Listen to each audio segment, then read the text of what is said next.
So, I wanted to say, on this channel, I wanted to put out a broadcast. Oh, god damn it.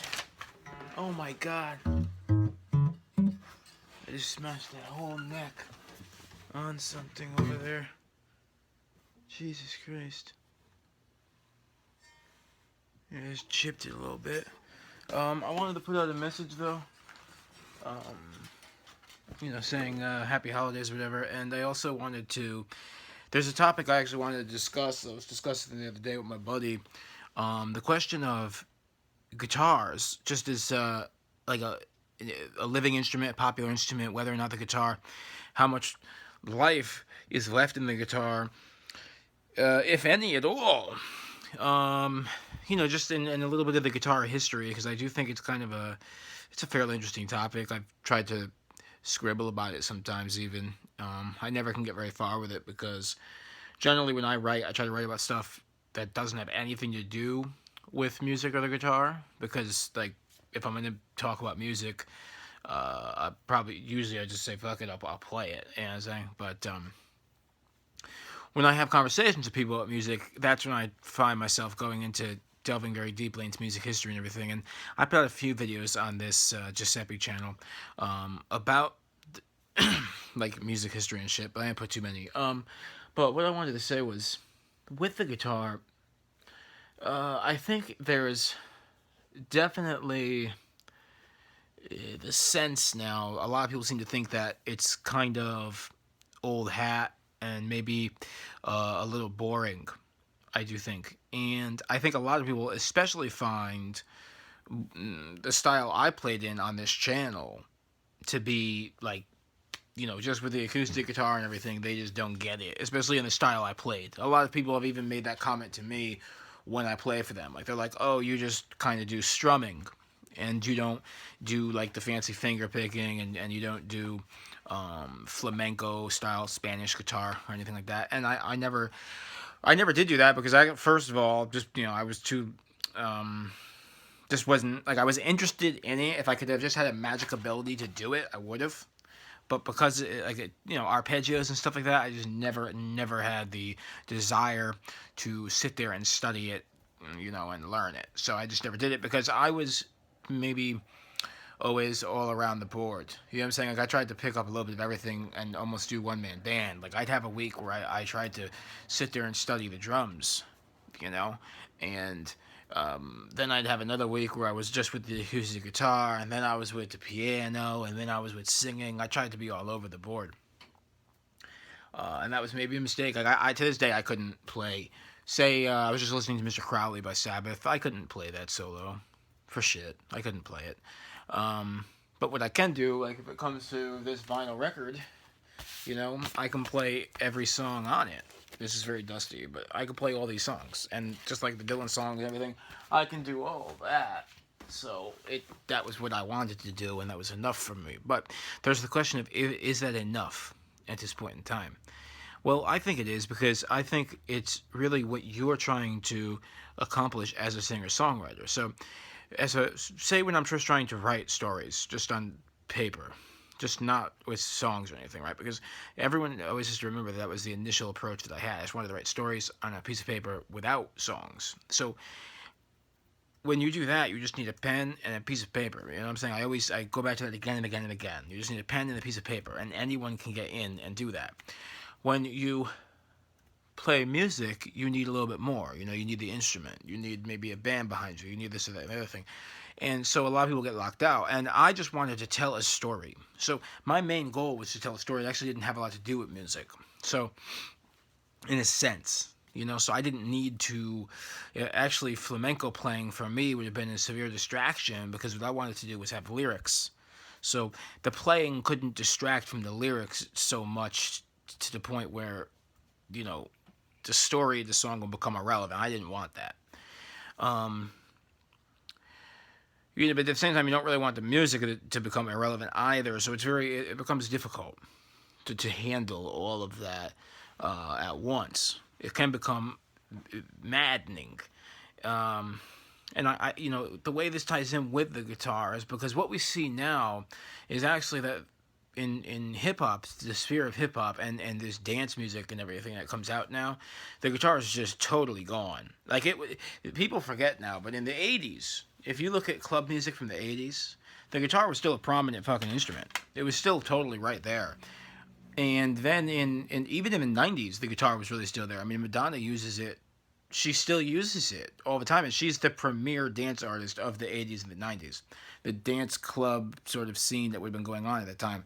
So when you look at her now, she still uses the guitar. She has a respect for the guitar as an instrument, and um, that's someone like the new dance artists like Beyonce or Nicki Minaj or anyone who's just involved with that angle, that's extreme angle of music, of dance music. It just doesn't appreciate the guitar at all anymore. So that's how you know it has fallen out of favor. Because at one point it was actually favored not just for the rebellious quote unquote style rock and roller, but it was also favored by dance people and whoever those cats are, and they used it. And now we see it's fallen out of favor with them, and it's become sort of this Nietzsche, they say, instrument where you see a guitar player and you kind of know, oh, that guy, he's a guitar player. That's a bad sign, actually, when something becomes like that. I think that's how you kind of know that it is on its way out. And why? So maybe the question is, why is the guitar on the way out? And also, the other question is there anything we could do to prevent the guitar's death, if we are so interested? Is there anything we could do to prevent the guitar's death? Well, first of all, before I get into that, let's just talk about why the guitar survived for as long as it did for a second, okay? Because I was trying to say this to my buddy the other day. And I said, John, you got to think that the reason the guitar survived so long, and everyone forgets this because, I have a piano. You know what? Piano didn't really survive for me that well. And the reason why the piano doesn't survive is because the piano is a heavy instrument. It's not portable. Okay, so this question of what is portable, what can you transport, becomes a huge question. And that's all you have to really focus on. That's why the guitar survived, because it has the strap, you can throw it on your back, and you can run along with it wherever you want to go. So it became the perfect traveler's instrument. And in fact, if you look at the 1600s, 1700s, 1500s, way back in time, way back, and you look at instruments like the lute and the mandolin, I do believe, you're going to come to find those are the guitar's grandfathers, right? The lute and the mandolin, or maybe just the lute, I'm not sure. I always get this confused.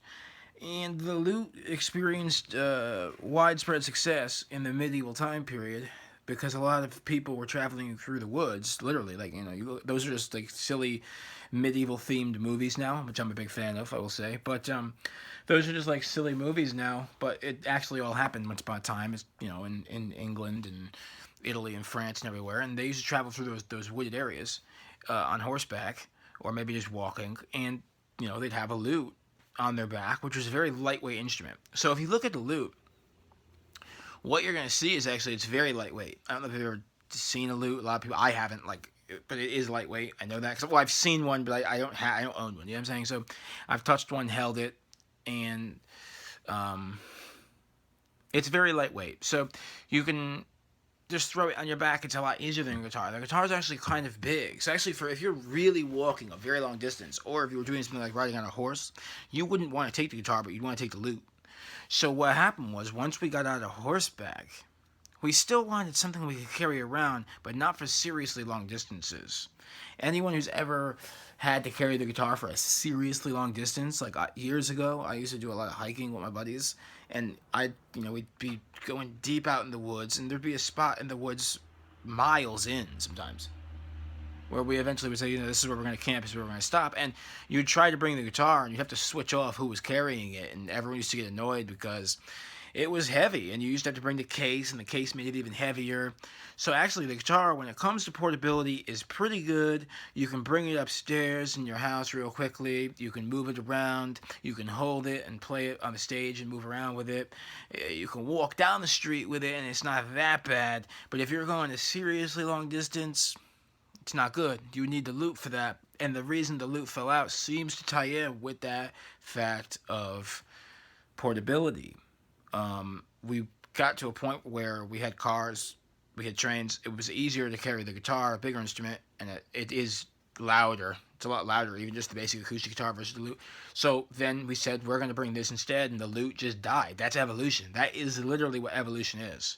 So it died. It's now become a earlier prototype that we no longer need. In the same sense, the problem is with the arts.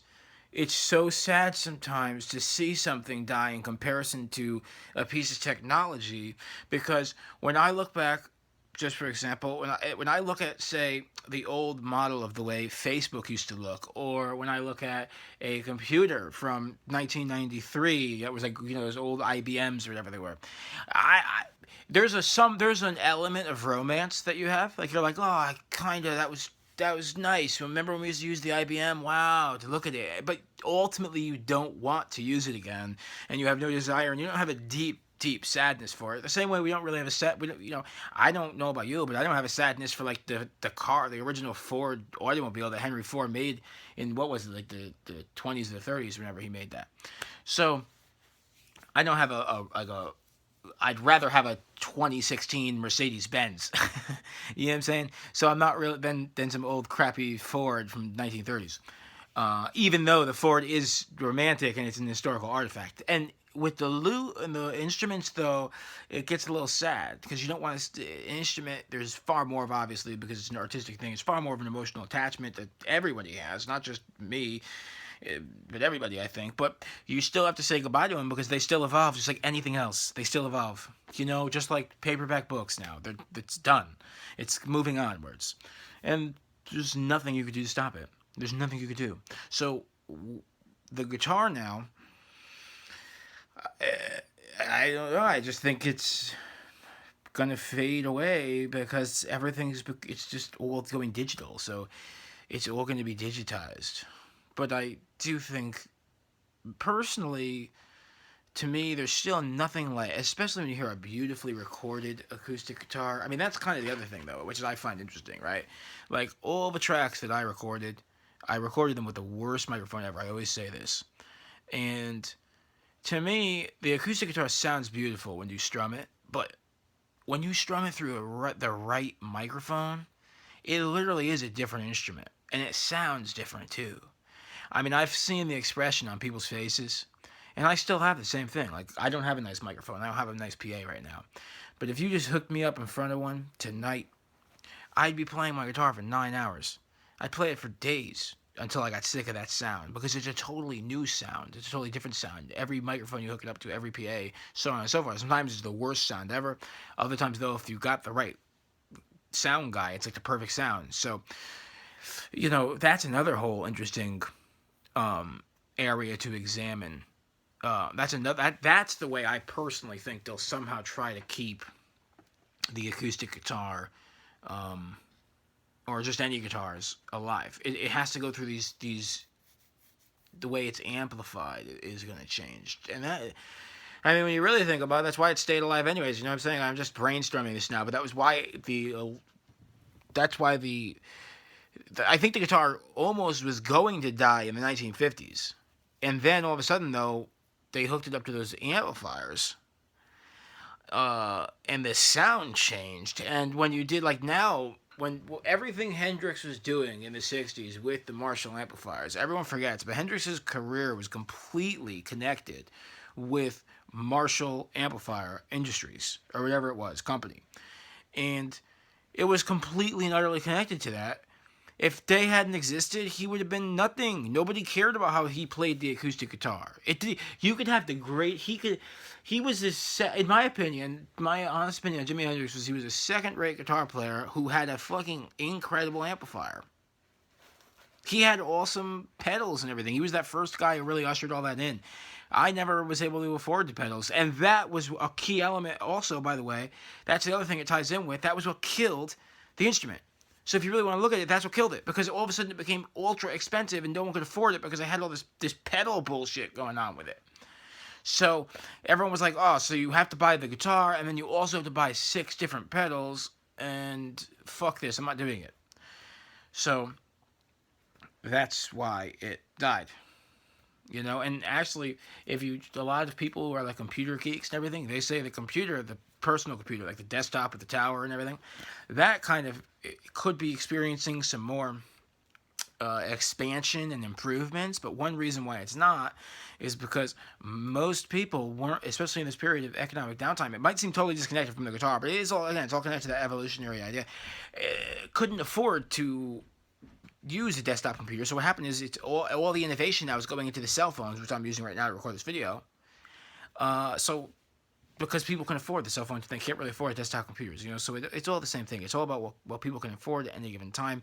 They were able to afford guitars for a little while. Now they really can't, and they can't afford the pedals, so on and so forth. So whatever they can afford, you're going to see the music being made on. That's really the game, set, match, the whole story. Whatever is cheaper, they'll start making the music on.